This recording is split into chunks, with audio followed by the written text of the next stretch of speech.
Hello there ladies and gentlemen, let's actually discuss about the gaming news of today, yesterday and the previous day. Some of the biggest gaming news are following. First gaming news is the fact that Denuvo is removed from one another game which was launched in 2022. So let me just show you which game this was. This was the Dio Field Chronicle, not a major game, even the reviews were mixed.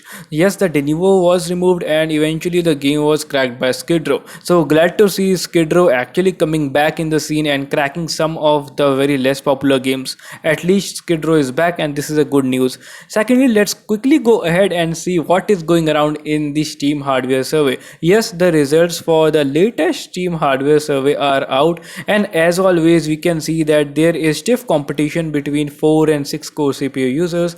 Mostly people are having 4 core CPUs, leaving 6 core CPUs people behind. And secondly, there is a significant change in the video card description. If you just scroll down, obviously 1650 is on top, defeating GTX 1060, which means that most of the Steam gamers are having a GTX 1650, including me. I have a laptop version, by the way. Let me know how many CUDA cores your 1650 has. Significant change is minus 0.12% of decrease in GTX 1650 users, and this is the big news. Let's actually move ahead and let's see the GPU driver update news. The thing is, GTX 1650 and even most of the people, most of my friends having Nvidia GPUs were having some of the issues related to graphic drivers and the Nvidia control panel. The issue was this: well, basically there was high CPU usage, so most of the people were worried, hey, why the fuck my PC is having too much high CPU usage. Well, Nvidia has finally figured the solution and they're gonna be releasing a patch fix for the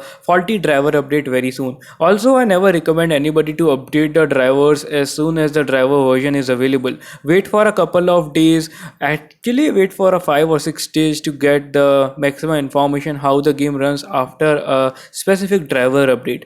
Thanks to all sort of open source drivers available, we can anytime actually downgrade the drivers, and this is a very good thing. Let's actually move on to one another gaming news, and this news is related to Wolong. Well, specifically I never played this game given the fact that GTX 1650 was the least system requirement to play this game. Personally, I do not like playing games on 720p blurry resolution on my GTX 1650, so that's why I never play most of these AAA games having so intensive system requirements. The thing is, game is having very good response from the people out there in the gaming community. Secondly, people are loving this game, but they are hating the game for one reason: the performance optimization. The performance optimization is literally trash and terrible, just as we have seen with all of the AAA games of 2023. So let's hope that this wonderful game gets good performance optimization at least in a couple of months. Although I won't recommend you to actually wait for all of those upcoming patches. Rather, you can play Resident Evil 2 or 3 Remake and wait for Resident Evil 4 Remake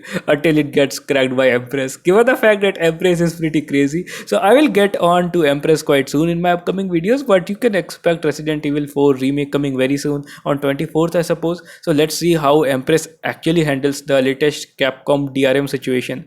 Now, the final gaming news of today is coming from Redfall. Yes, crossplay is possible and you can now finally play with each and every player on other platforms like PlayStation, Xbox, Steam and other platforms. Crossplay is possible. Also, Redfall is that game which had single player always online DRM, which we're gonna be having, not had, but yeah, significant thing guys, because I am pretty much worried of the consumer policies. Specifically, these policies are anti-consumer in nature. In order to protect the game from getting pirated, the developers have incorporated an always online DRM in this game, which is a pain in the ass for most of the gamers out there and most of the pirates as well. Thank you for watching. I will see you in my next one.